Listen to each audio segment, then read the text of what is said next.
Hello YouTube, this is Sam Gerrans from Quranite.com. Today is Tuesday 24th of November 2020, and today I'd like to continue my series of expositions of the surahs which come at in the last portion or the last section of the Quran. Briefly, just thank you to everyone who's been asking after my health. I'm actually feeling a load better after being pretty ill for a while, but I'm just going to jump straight into this. Now, this is the revised edition, which should be released, I think, toward the end of this year or the beginning of next year, God willing. But in the translation, in principle, it's the same, with some of some keywords have been replaced, but pretty much it follows the same. There's been a major upgrade of the notes and various other things, but which I won't go into now. So this is Surah 58. And I'm not going to be able to give a full exposition of every single part of it, but I'm going to do my best. And it begins, God has heard the word of her that disputes with thee concerning her husband, and makes complaint to God. And God hears you two conversing together. God is hearing and seeing. Now, as we'll see as we go through this sort of it treats of a time when the Prophet was alive. Now, I don't want to sort of spend this time just bashing the traditionalist, because I think we've all got better things to do. But the fact is that he does play rather fast and loose with some verses in the Quran, especially the way that the significance that he would claim for them today. The fact is that with the best will in the world, the fact is that the Prophet Muhammad was alive, and now he's not. So clearly there are parts of the Quran which pertain to times when he was alive, and there are parts which have a much broader significance. Well, this is clearly one which pertains to the time that he was alive. To continue, those among you who assist among your wives, they are not their mothers. Their mothers are only those who gave them birth. And they say what is perverse of speech and a falsehood. Excuse me. Still up. They say what is perverse of speech and a falsehood. But God is forgiving and merciful. Now, I am going to get into this particular subject because... and I'm just going to read the note which I have here. The traditionalist insists upon a fanciful, highly specialized interpretation here. In summary, his assertion is that pre-Islamic Arabs would divorce their wives by saying that a wife was like the back of his mother, and that it is this practice which the verb at this juncture, rendered by me as assist, references. No support is found for this assertion in the text itself. We are expected simply to take the traditionalist's word for it. Facts first. The form 3 verb, based on dhahara, objectively and correctly means to assist, to help, to aid, to support, and the traditionalist himself renders this form 3 verb in just this sense in all other instances out of this specific context and its adjunct. See, for example, 9.3, 33.26, and 69. Allowing the verb its natural meaning, i.e. that of assisting among your wives, fits the context exactly. The Quranic redress for those who swear off their wives, which is what the traditionalist is claiming here, as the sense, though by another name, is entirely different and comprehensively treated at 226. And if you just read Al-Baqarah, and it'll say, excuse me, there are various instances of what you should do if you swear off your wife. Now, this is, as I say, by another name, this is what the traditionalist is claiming here. And yet he's got this very, very specialized interpretation, and really specialized, if not spacious, interpretations are really stock in trade. And it's something which doesn't fit with the context, and actually he doesn't use this verb in the same sense as he claims for it here in other places, which this sort of event is what gave rise to what I call Pan-Textual Analysis, which is the hermeneutic system upon which my translation is based, which is that as far as possible, words should kind of have a standard meaning across the text. And if you're going to, because what I noticed when I first started reading the translation of the Quran, I read, and then I began to realize that there were words, in fact, even parts which you read, and you're reading, yeah, this makes sense, this makes sense, this makes sense. And you get, you could just feel that there's this bit that just didn't fit. And what I noticed was nearly all of these bits pertain to religion. They pertain to the specifics of the religion. And I realized quite quickly, maybe as a result of my experiences with Christianity, but I realized there was this almost this overlay of a religion on top of this book, and I decided to find out how this worked. And I looked at various quite common concepts in the Quran by going through every single instance of a verb form or whatever it was, and just comparing them all together. And you find, I mean, for example, let's take salat, the one that everyone gets so huffy about. Here, prayer, or they say prayer, prayer, prayer, prayer, prayer, prayer, synagogues. What? It's blessings, prayer, prayer, prayer. And you think, would you sign a contract with somebody on this basis? Would you buy a second-hand car on this basis? Would you really go into a contract and say, I'm going to trust you, your interpretation of this contract, and sign over just I don't know, like the price of a car?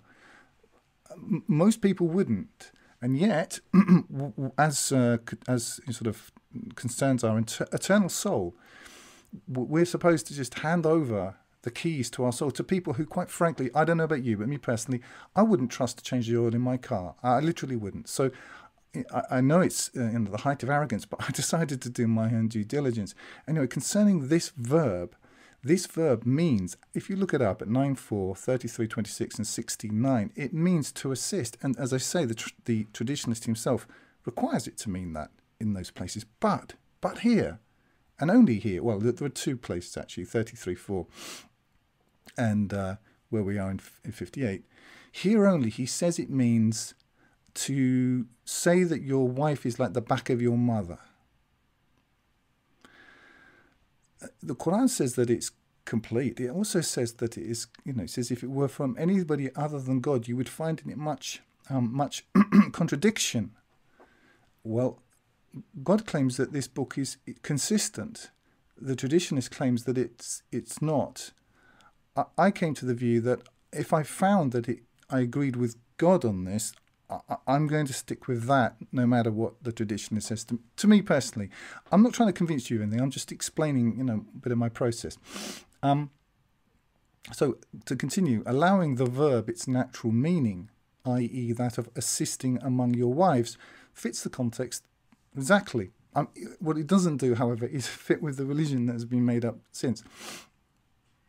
The Quranic redress for those who swear off their wives, which is what the traditionalist is claiming is the sense here, though by another name, is entirely different and comprehensively treated at 2.226.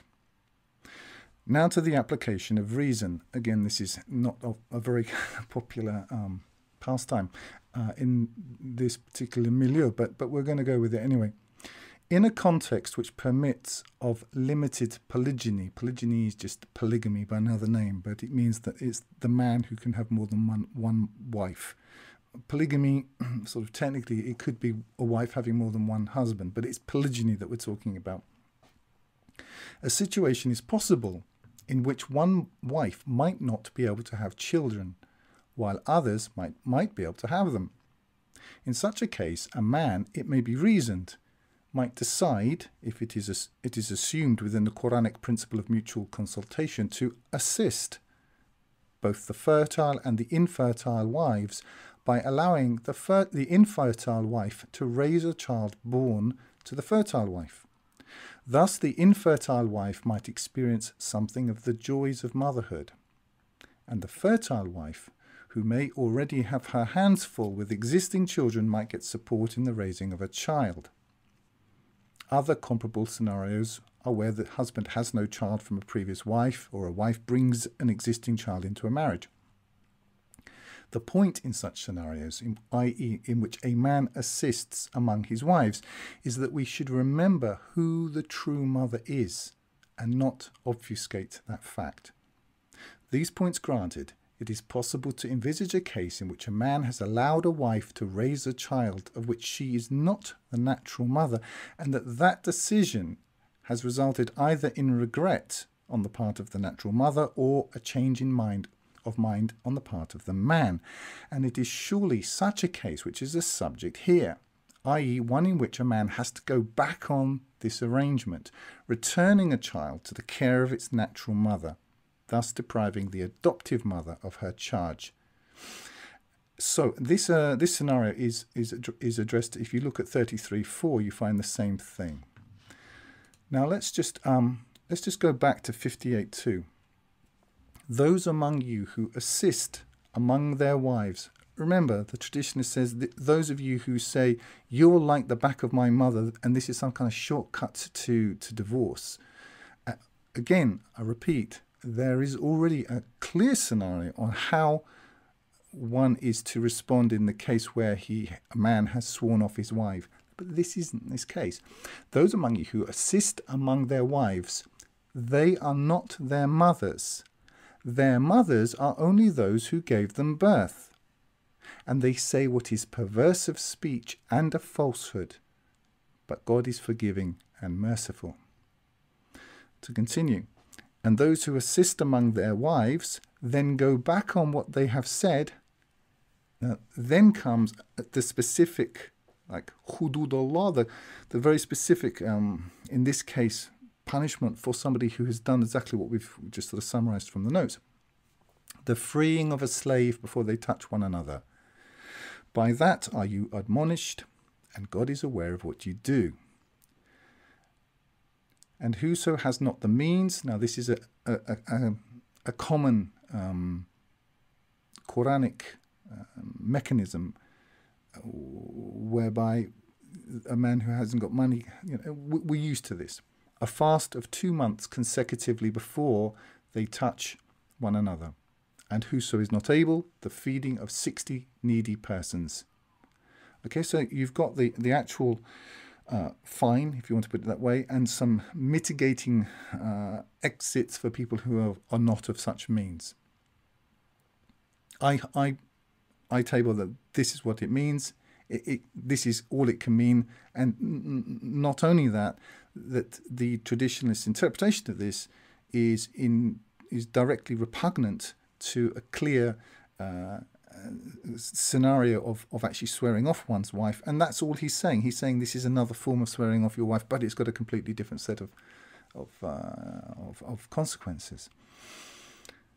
And he needs to render a verb, which means to assist, in a way which is inconsistent with how he himself renders it in the other places that I mentioned above. Anyway, we're not going to dwell on the rest of the surah to such an extent, but I think this is an important point. And the reason why I'm sort of belaboring it is because I would like to convey some portion of how my hermeneutic process has worked, and to encourage people to use it themselves. It's not rocket science. It's just looking for consistency and looking for patterns, and then inclining toward where those patterns tend to consistency, especially in a book which claims to be from God, claims to be preserved, and which itself says that if it weren't from God, you would find in it a lot of inconsistencies. Well, we do find in it a lot of inconsistencies as presented to us by people who draw this book through a prism of their own devising. And then a lot of people say, well, this Quran, it's all disjointed. Well, it's not when you don't do that. Actually, it's very logical. I mean, it does cross-reference itself across the corpus of its text, but it only seems to kind of jump around in this way, given an interpretation which is completely extraneous to its inherent subject. So let's continue.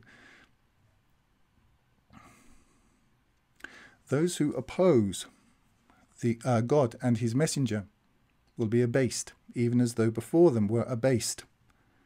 And we have sent down clear proofs, and for the false claimers of guidance is a humiliating punishment. Now, again, let's just remember, because, again, I don't really want to kind of bash the traditionalists too much, but unfortunately he sort of laid himself across the railway track of this particular train.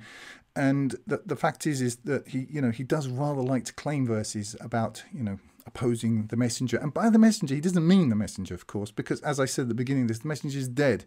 What he means is he means the religion as intoned by the priesthood that he supports on the basis of a literature that the messenger objectively never in his life saw.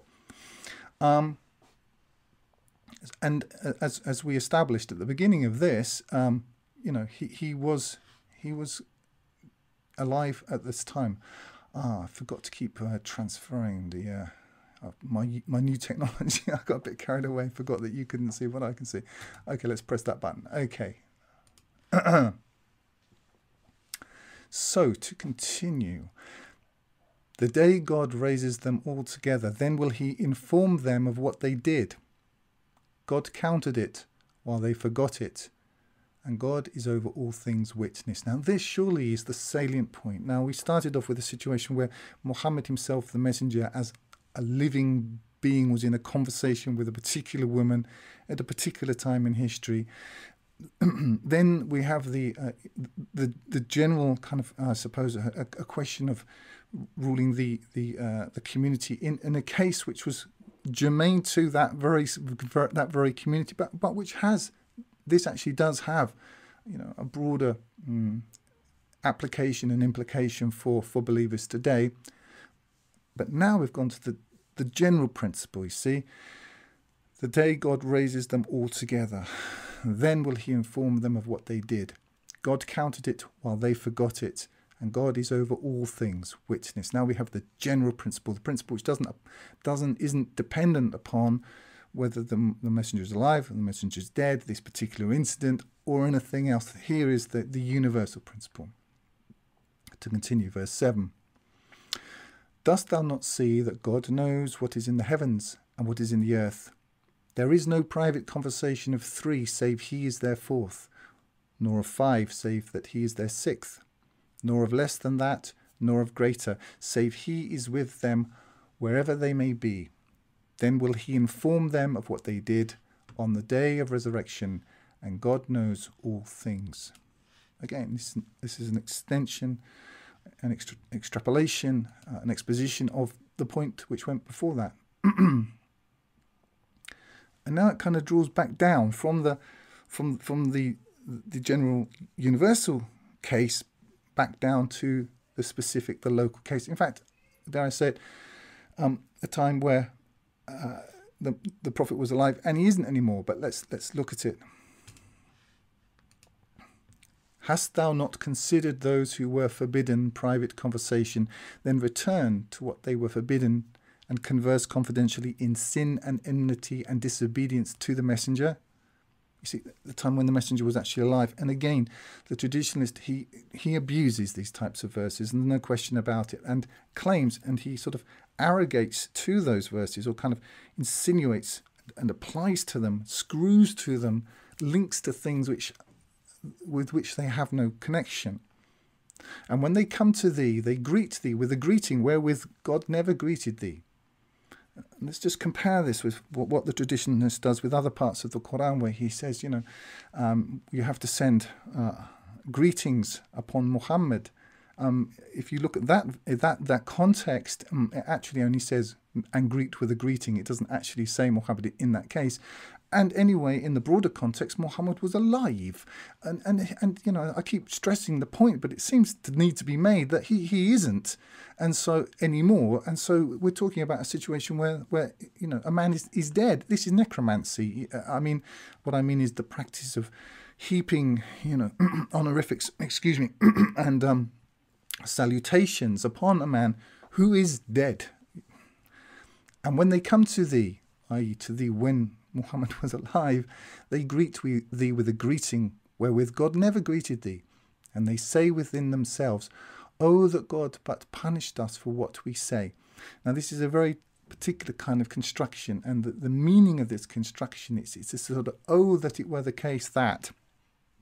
And what it means is that in this particular instance, is that the import is that if God, why is he not punishing us for what we're saying? If this is really a messenger, why does he not punish us for what we're saying to this guy? Sufficient for them is Gehenna. They will burn therein, and evil is the journey's end. Now again, it's going in and out from different types of scenarios. Excuse me. From the universal to the local to the specific, and we as readers, I think we're kind of it's assumed that we can tell the difference between these type of verses. To continue, O you who heed warning, or ya ayyuhal ladhina amanu, O you who have believed, whatever. When you converse confidentially, converse not confidentially in sin and enmity and disobedience to the messenger, but converse confidentially in virtue and prudent fear, and be in prudent fear of God, to whom you will be gathered. Remember the verse above, the day he raises them all together.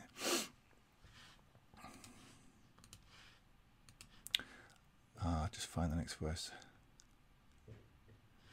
Okay, here we go. Private conversation is but of the adversary, the shaitan, that he might grieve those who heed warning. But he will not harm them at all, save by the leave of God. And in God let the believers place their trust. And I wanted to spend a little bit of time on this verse, especially at this time where we have the cabals of the ruling elites gathering in secret, planning, as they have been for a very long time, to destroy all of Western civilization and all other civilizations, as far as I can see. And now I think they're very close to the end of a very large plan. I think they're, a million points of light are all being drawn together. And I think it was Kissinger who talked about bringing in, when they got to the right kind of crisis. I think they think they have this now. These people spend a lot of time in private conversation in what you might call conspiracies. It's a word which has been somewhat weaponized against the people who use it. How dare you think that rich and powerful people might work together to advance their own agendas? But the shaitan is working against the believers, but it says he will not harm them at all, save by the leave of God. So people are getting very panicky at this time. My point would be they owned the last system, all right? They own this system.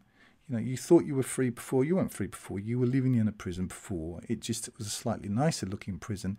It was like the deluxe kind of prison. And all they're actually doing is marching us down the corridor to the crappy, grimy little prison block, where the paint's all peeling off the walls, and that green paint they have in.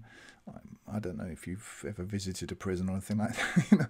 That sort of place. That's where they're going to put people now, because they've spent enough time distracting everyone, dumbing them down, making them stupid, destroying their families through feminism and all of this other stuff. They don't need such an expensive prison anymore, because the prisoners are now so docile and so completely owned. They know that they can move you to this other place. So they are, they've been conspiring towards this for all of this time.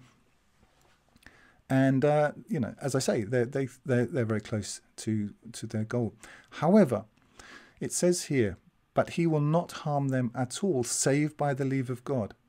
And in God let the believers place their trust. And that really is the key point. Okay, I'm going to try and move through some of this a little bit faster. O you who heed warning, when it is said to you, make room in the assemblies, then make room. God will make room for you. And when it is said, arise, then arise. God will raise those who heed warning and those given knowledge among you in degree. And God is aware of what you do. Now, clearly, the import of this is about people who advance within the community of believers. and that it is a meritocracy, and that if you are advanced, you should accept that. And if other people are advanced, you should accept their advancement. But the way I've always read this is that it's, you know, he will raise those and those given knowledge among you in degree. I think, as I said in the last video, there's so much room. It's for people, anyone who's prepared to do the work, you know, and really use their minds in this field. I mean, there are other people out there certainly, but it's not like it's you know, stifling or kind of in any way crowded.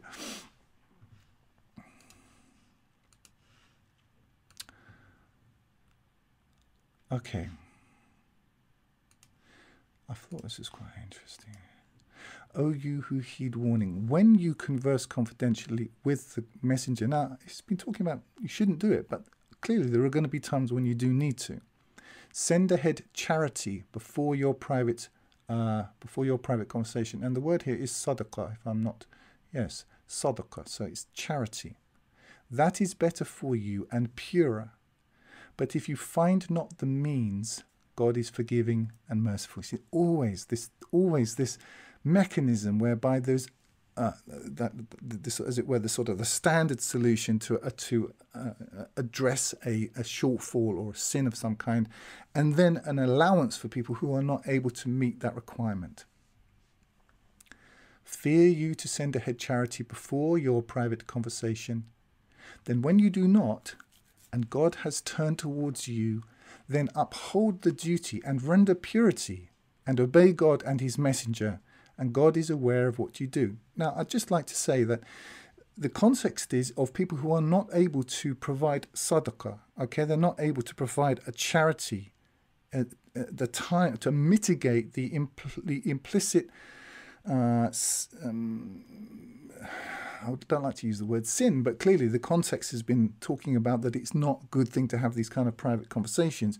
But if you're going to have a private conversation with the messenger, and again, the messenger happens to be dead now, so perhaps, you know, we ought to understand that this pertains to a previous time, although it may have some more general applications, but clearly the initial situation was the time when he was alive.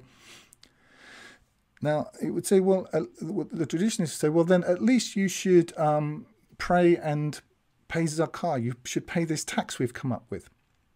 How is that? How does that work?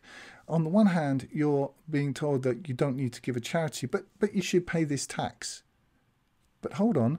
I thought that there was always this, but if you have not the means, God is forgiving and merciful. Always this mitigation, always this kind of reduction. How is having to pay some kind of tax a reduction of any kind? I'm sure they get around it some way or other, but what I've learnt about ruling elites of any kind is the first thing they want to do is tax you.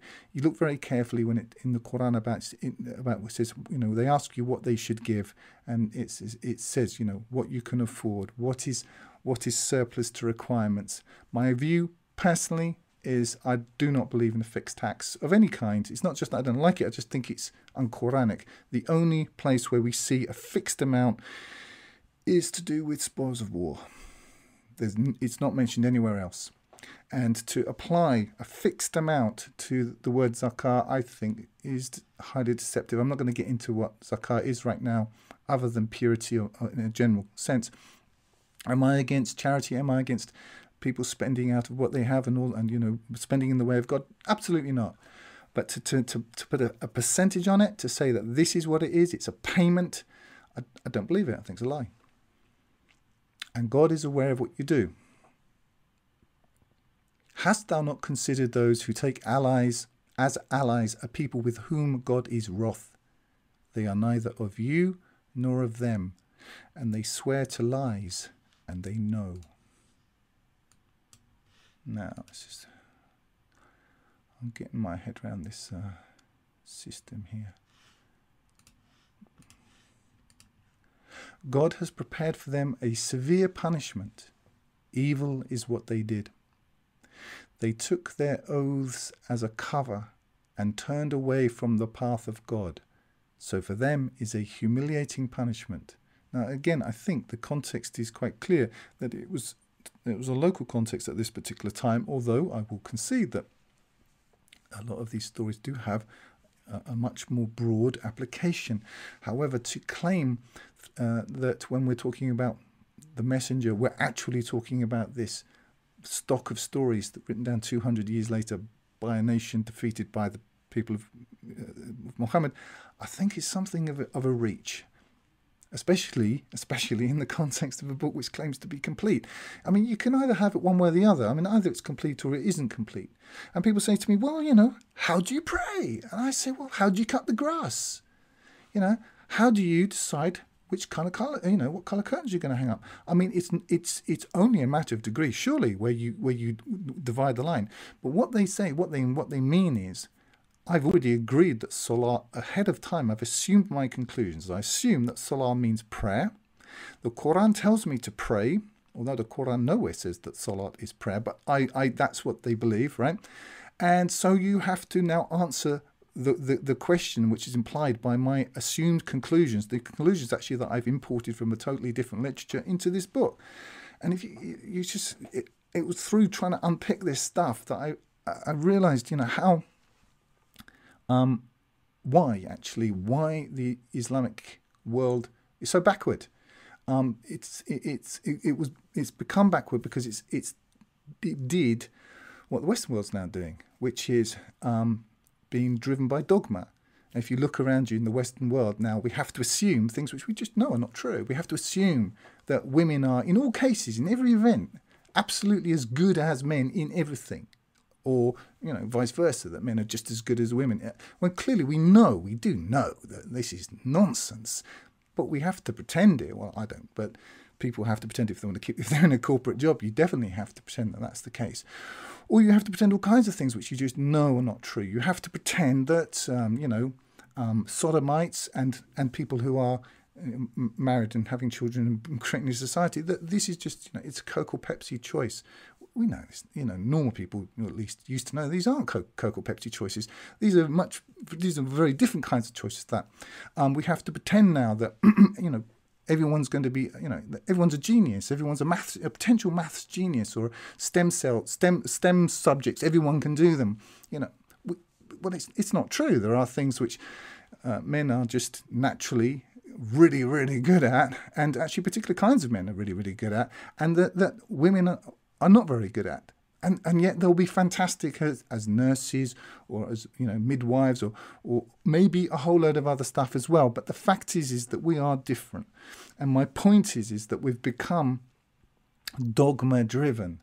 And there comes a point when you become dogma driven, where you can't ask the questions anymore, where you can't develop, you can't reason, you can't, your society is damned to failure. And we've been doing this in the so-called sciences. I go so-called because sciences are really just so-called now. History. I mean, I have a literature degree, and the history component of that was painful. I mean, I had to study Soviet history, right? And you had to study the whole of Soviet history without stating the absolute obvious, which was the people behind this entire revolution, which resulted in the murder of Solzhenitsyn puts it at around 66 million people. 66 million people were murdered, all right, in the former Soviet Union. And you had to try to get through this whole component. Well, I didn't have to, but the lecturers had to get through this component without saying what we all knew, which is that this leadership of this entire, and which actually Putin himself, I'm not a pro-Putin guy by any means, but, you know, he pointed this out a couple of years ago, just as a fact, that the leadership of the Bolsheviks, the money, well, I'm adding to what he said, but it's quite true, was entirely Jewish. This is not, you know, but you couldn't say this in a Western university because it's anti-Semitic or anti-this or anti-that. And this is the point I'm making, is that societies, the West now, is doing what Islam did so long ago.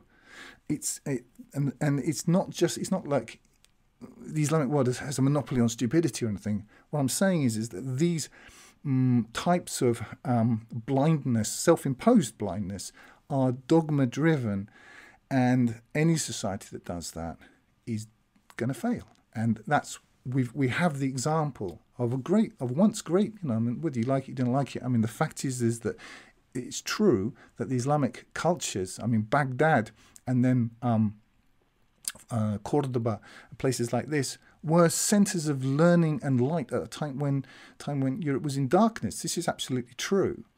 But the reason why Europe, took off was because it to some extent, what it actually did was Christianity managed actually to keep a lot of the Greek and Roman philosophy and use it as especially the methods of Aristotelian methods of reasoning to kind of climb its way out of the Dark Ages, thanks to some degree to aforementioned Islamic societies, which had actually written this stuff down, translated it into Arabic, and then it was translated back into Latin and various other countries. So I'm not here just to kind of bash Islamic societies or even the traditionalists, like per se. I'm just saying that when you stop using your brain, you're going to drive over a cliff. It's unavoidable. And that's what happened. That's what the traditionalist has done with his dogma. I'm not arguing in favor of some kind of like Western free-for-all where your feelings are my feelings and, let's sing Kumbaya and nothing means anything. No, I'm not arguing that at all. In fact, very much the opposite. I'm saying things do mean things. They mean very specific things. In fact, you can reach what they mean by going through the Quran in a very analytical way, looking at these words and then comparing them. So I'm not arguing that things just mean whatever, I mean, you do get these sorts of people, and you certainly get a lot of more westernized Muslims who just think, oh, well, the Quran just is basically like pro-feminist and, hashtag my feelings and all that. No, I don't believe that for a moment. I think the Quran has got a lot of things to say which would be seen as anti-science, although if you check them out, you find they're actually correct. That feminists and so on would just, they would just collapse in a corner in a rage, because the Quran is very clear about things. Men are the heads. There's no question about it. There is no single woman in the Quran who's a prophet, no messenger, nothing. So I mean, the Quran is not, it's not trendy and going to fit in with your kind of libtard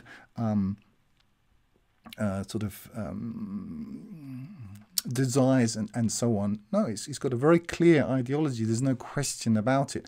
However,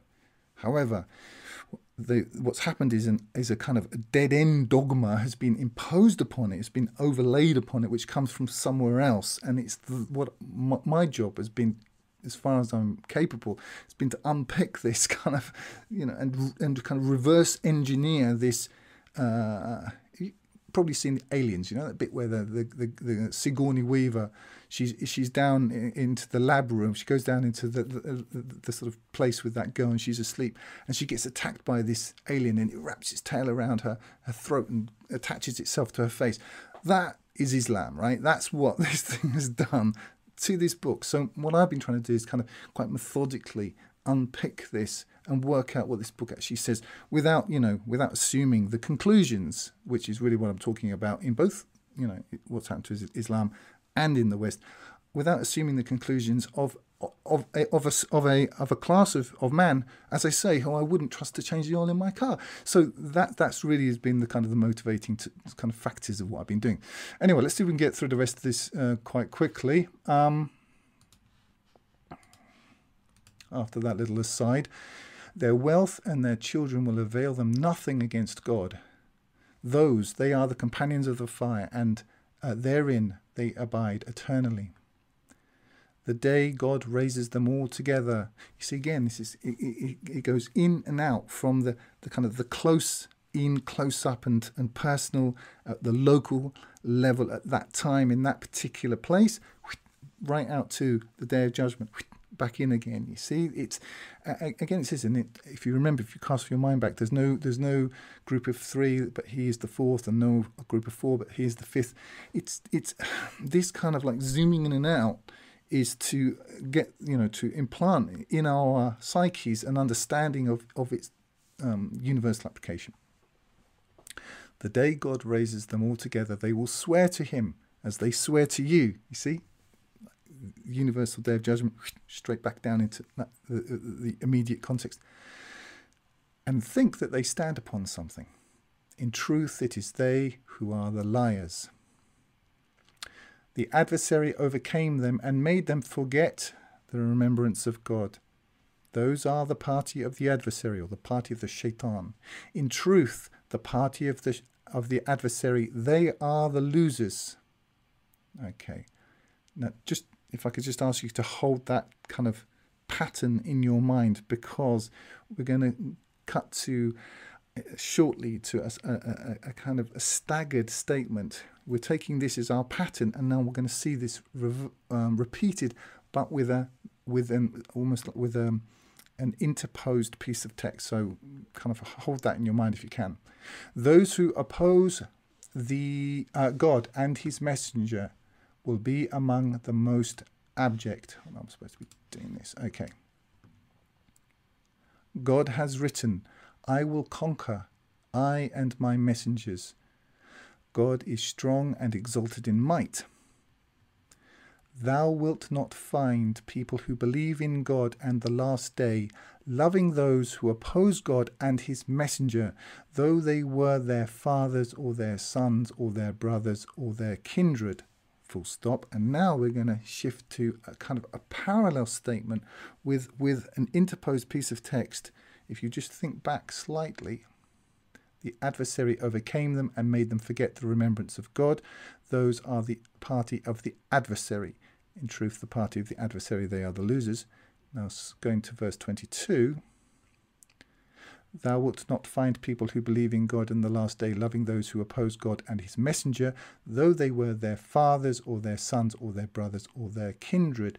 Those, ... Now we have the interposed statement.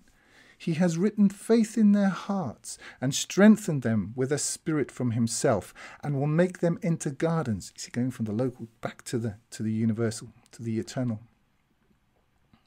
Beneath which rivers flow, they abiding eternally therein. God pleased with them, and they pleased with him. Those, and now it's going back to the initial those are the party of God. In truth, the party of God, they are the successful. Now you see, if you go back and compare that with those are the party of the adversary. So you have this sort of apposition between these two archetypes. Again, this cutting in and out from the local situation to the eternal situation. From the private conversation in a single scenario to God is there in hearing every conversation that everybody ever has. These kind of patterns, I think, are more accessible to people of our generation, quite frankly, than in some ways than they. I mean, we don't have poetry as in the way that our fathers would have. I mean, my grandmother, if I started on a poem, she'd just carry on for hours. People used to know, in the West, they would know Shakespeare. People who really knew their Shakespeare, they would know tons of it. And it's easy to bemoan the lack of this kind of memorization that people do. And often what you get, quite honestly, is what I saw and have seen amongst in sort of Islamic world is unthinking memorization. It's just rote. But they never really think about the words. The whole point of memorizing poetry, especially, or the Quran, is to think about it. It gives you that you only really own it when you think about it. But my point is not just to sort of bemoan how wonderful the past was, but to make this point, which is, as we are the television generation, and there's something extremely cinematic about the Quranic presentation, the intercuts, the interplays between what you might call scenes. The Quran has got what I would call like fade to black, and then it comes back, or it will start somebody will start saying something like Moses is talking to God. God tells Moses, go to Pharaoh, and then you have Moses saying, oh Pharaoh. These kind of cuts are completely obvious to our generation. When you read the Quran, especially the historical parts, and the cuts from this part to, and then it will appeal to the heavens and the earth, and then it will come back down to the local situation again. If you stop thinking about it as an old book and start to think about it as a Ridley Scott film, it will allow you access to it in a much more dynamic and, I think, impressive way. That's what I tried to convey in this talk. I wanted to get through, hopefully, to this kind of interplay between the eternal, the local, the eternal, the local, the punishment, the mitigation. These kind of patterns are things which repeat and repeat and repeat and repeat. And once you notice them, and you start to notice them, you'll gain an awful lot more from your reading the Quran, whether it's my translation or anybody's translation, even the traditionalist translation. I mean, actually, the parts of his translations which are terrible are actually quite small. They're not huge amounts, and if you read, whoever you like, you're going to get this, what I've just talked about, this kind of impression. And if you start to sort of see it in this way, I think that you'll get a lot more from your reading, and I think that's as important as just understanding the points that I've made about this particular surah. So I think that's it. I have no idea how long I've been talking. 45 minutes. Okay, well, that's not so bad. I hope everyone is well. I'm going to try to work my way through these as quickly as I can over the next couple of months. I'm moving ahead with the focus of my work, which is finishing the Quran, a Complete Revelation, which, bar the shouting's done. I've done a major upgrade to my work on Al-Huruf al-Muqatta'at, or the mysterious letters, and I'm really pleased with this. And I want this. This is going to be my my as it were, my calling card, and which authenticates the rest of what I've done, and it has to be right to go with that. And then on the basis, particularly of this finalized translation, that had to be done in order to finish the God protocol, because I have to get all my ducks in a row, because these three things, I'm going to roll those out together, and then we can finish this project. As you can see, I'm a lot more upbeat than I've been in the last few videos. I was really ill for a while, but I'm not now, and God willing, I have enough strength to finish this.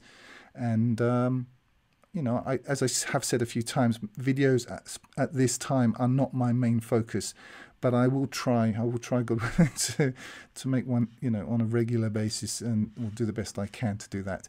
Anyway, that's all for now. I hope everyone's well, and signing off till next time. If you're listening on YouTube, you can download my full translation of the Quran free using the button in the top right-hand corner, or buy the hard copy there at 10% less than on Amazon. I also encourage you to sign up for the Quranite Plus newsletter on the site to get occasional micro updates. You can download the audio from my YouTube videos to your mobile device using the links in the drop-down below. I recommend meetquranites.com to connect with other Quran alone believers. Like if you like, comment if you have something constructive to say, and subscribe to get more each week. And use the link in the drop down below to donate if you would like to help me keep doing this. And remember, this life is short, eternity is long. If you want good trees, plant good seeds.